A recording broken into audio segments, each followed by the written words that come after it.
Hello दोस्तों, नमस्कार। मैं डीआरए ट्रेनिंग करता हूं और डीआरए ट्रेनिंग के बारे में नॉलेज भी देता हूं।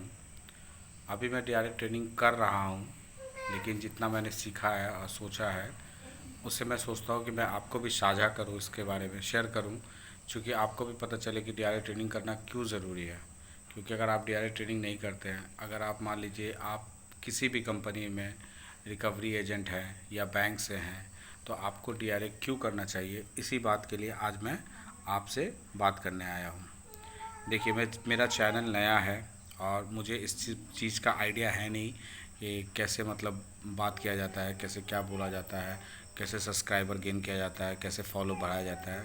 मैं एक सिंपल हूँ और सिंपल तरीके से आपको समझाता हूँ। डीआरए इसलिए करना ज़रूरी है क्योंकि अगर आप डीआरए नहीं करेंगे तो आप लाइसेंसली बन नहीं पाएंगे। इनकेस मान लीजिए कि आपका अगर सिविल ख़राब है और आप फिनांस सेक्टर में काम करते हैं तो ऑन रोल तो आपका हो नहीं पाएगा। आप करेंगे किसी एजेंसी के थ्रू काम, और एजेंसी कभी भी नहीं चाहेगी अगर आप उसके अच्छा काम करते होंगे तो वो आपको छोड़े।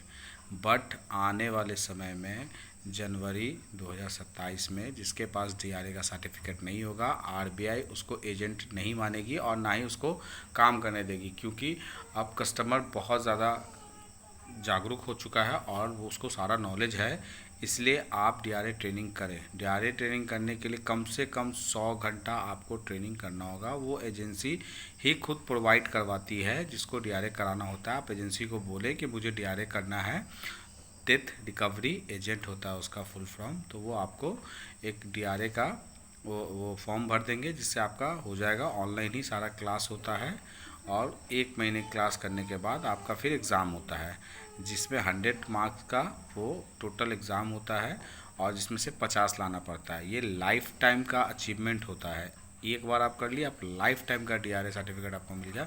फिर आप किसी भी कंपनी में जा कर के आप अपना डीआरए के ऊपर रख के आप अपना काम ले सकते हैं और काम कर सकते हैं।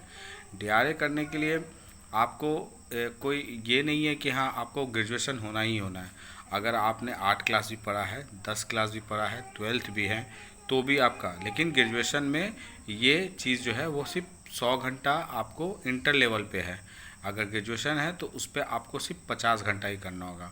बैंक से जुड़े ही सारे सवाल आएंगे, सारे बैंक से जाएंगे और सॉफ्ट स्किल्स आएंगे, जैसे एनबीएफसी, ये सब जो बैंक नहीं है, नॉन बैंकिंग फिनांस है और बैंक है, ये सारा डीआरए से ही सब कुछ होगा।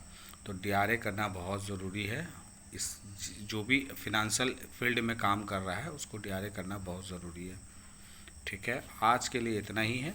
डीआरए पे फिर टॉपिक जो भी कुछ होगा मैं आपको बताऊंगा, कैसे एग्ज़ाम आता है, कितने देर का एग्ज़ाम होता है, कितना करना चाहिए, किस तरीके से पढ़ना चाहिए, कौन सा इसमें बुक है, क्या क्या कुछ है, मैं सारा कुछ आपको अपडेट इसमें करूंगा।